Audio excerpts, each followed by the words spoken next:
Olá! Todos nós temos algumas manias, pelo menos é assim que denominamos. Mania de limpeza, de organização, arrumação, de colecionar. Na verdade, são hábitos particulares de cada um. No entanto, existe um transtorno que se caracteriza também por manias excessivas e necessidades de repetir determinados rituais. Eu estou falando do transtorno obsessivo compulsivo, tema do programa de hoje. Esse transtorno obsessivo compulsivo, ou TOC, é um distúrbio de ansiedade que envolve pensamentos, ideias, compulsividade e algumas manias, como mania de limpeza excessiva, de organização, de conferir e checar, de colecionar, de contar, de simetria, dentre outros. Dá para perceber, então, que são manias frequentes, como eu falei lá no início. Então, o que caracteriza o transtorno obsessivo-compulsivo e diferencia das nossas manias diárias? Em algumas pessoas com TOC, os rituais a serem cumpridos são tantos que impedem que ela trabalhe, estude ou tenha uma vida social. No programa de hoje, então, nós vamos entender o que é transtorno obsessivo-compulsivo e saber quais são os sinais e sintomas. Será que existem diferentes tipos ou graus de comprometimento? Quais as causas? Como é feito o diagnóstico? O TOC se manifesta desde a infância? E a pessoa tem consciência, ou seja, ela sabe que tem TOC e, nesse caso, consegue evitar cumprir esses rituais repetitivos e compulsivos? O que pode ser feito para atenuar esse quadro? Existe tratamento? Vamos investigar também se ter mania é comum. Quando ela pode indicar ser um sinal de distúrbio? Quem tem muitas manias precisa se tratar? Tudo isso a partir de agora. Fique com a gente e acompanhe Pense Saúde.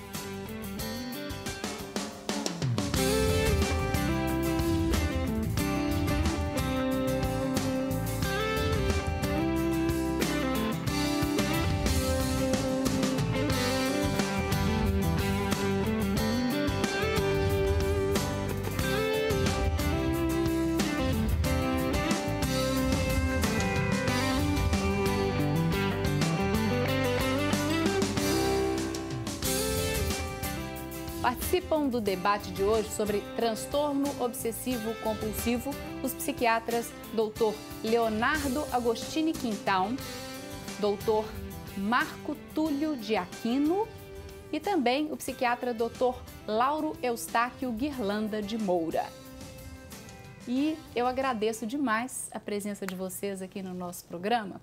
E nós vamos falar de transtorno obsessivo-compulsivo, mas como eu falei no início, a gente começou falando de mania, que é uma das características que pode ocorrer no transtorno. Então, acho interessante a gente diferenciar, porque eu tenho mania de arrumação, eu tenho mania de organização, mas isso, na verdade, não é uma mania quando se trata de um termo psiquiátrico, não é isso, doutor Leonardo? Tem graus diferentes em termos de estrutura de vida, como se a gente se organiza no cotidiano, né? E, inclusive, tem uma escala que é de A.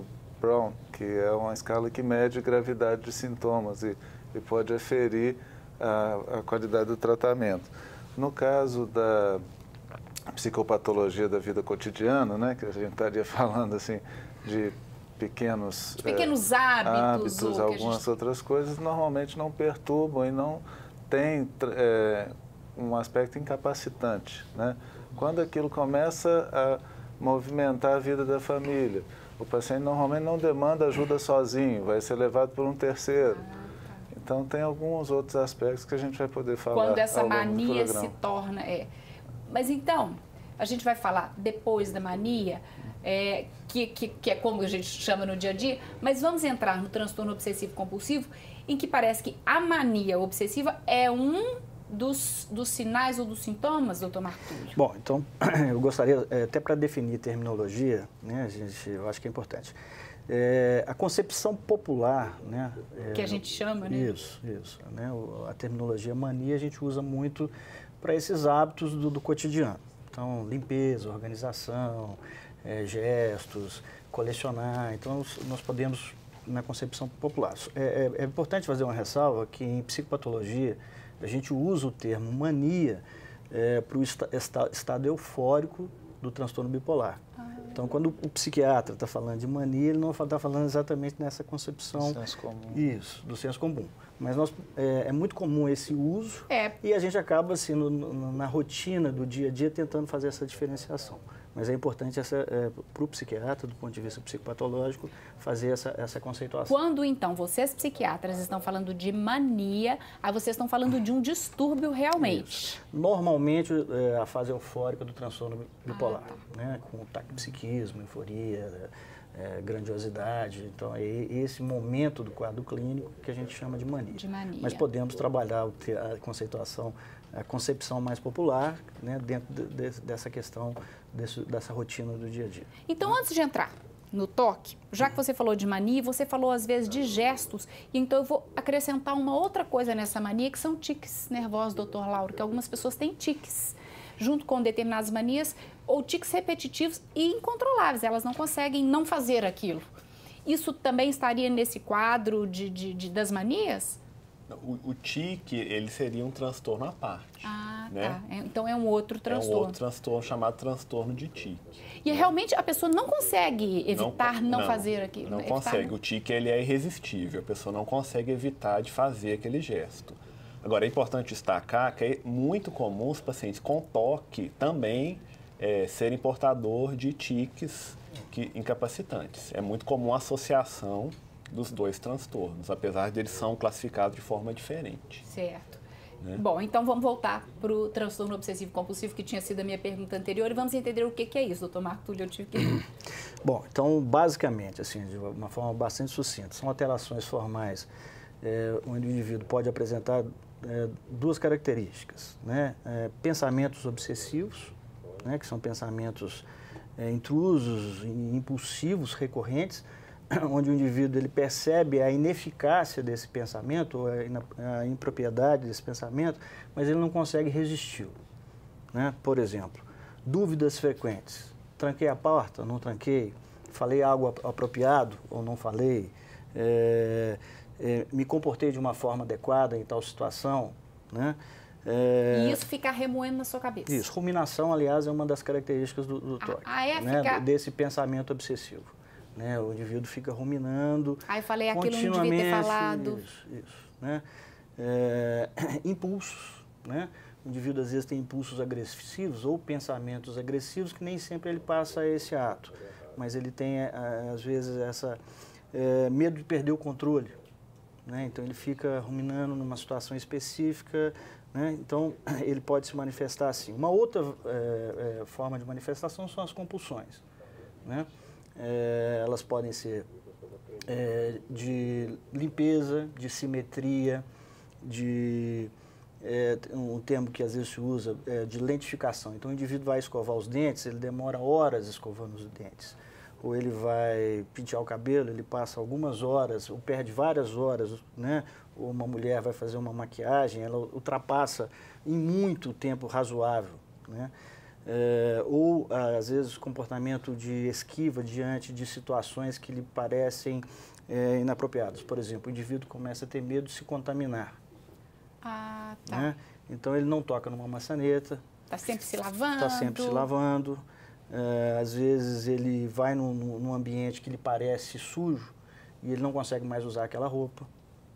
Né? Então ele começa a ter esse comportamento de esquiva diante dessas situações que lhe parecem inapropriadas. E, muito comumente, o quadro misto, onde tem pensamentos obsessivos associados ao comportamento compulsivo. Bom, pelo que ele está falando aqui, doutor Leonardo, existem tipos diferentes ou graus diferentes de comprometimento do transtorno obsessivo-compulsivo? Se fala, inclusive, de espectro do toque, né, que vai ter comorbidades, vai ter comorbidades diferentes. Chega a 70% dos quadros têm comorbidades, que vão de depressão a esquizofrenia, e vão ter várias questões. Os tics, né, tem o quadro de síndrome de Latourette, que também entram outras medicações, e por aí vai. Se a gente for pensar nesse comportamento compulsivo, ele se trata de uma estratégia de evitar uma ideia, de uma forma que não é agradável, não é racional, mas que é preciso fazer, seja através de uma oração, de alguns gestos, algumas coisas que Não se trata de conferir simplesmente se a porta está fechada ou se o gás está fechado ou não. Tem que fazer isso várias vezes, um número X ou alguma coisa. Ou se alguma coisa, se eu não fizer isso, alguma coisa de mal vai acontecer para um ente querido. E por aí vai, afetando a vida social da pessoa, né? A gente estava até vendo aqui essa conferência, né? Fazer às vezes 3 vezes a mesma coisa, fechar e abrir a janela. E a gente teve uma atriz que uma vez relatou isso até, que ela só saía do banho depois que ela tivesse um pensamento positivo.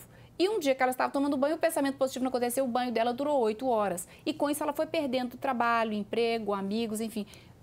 Foi uma confusão. Por isso que eu perguntei em graus de comprometimento, doutor Lauro. Isso pode chegar a afetar, inclusive, a pessoa não conseguir nem trabalhar. Ah, sim. Alguns casos são bastante graves. A pessoa não consegue trabalhar, não consegue estudar, não tem uma vida social, né?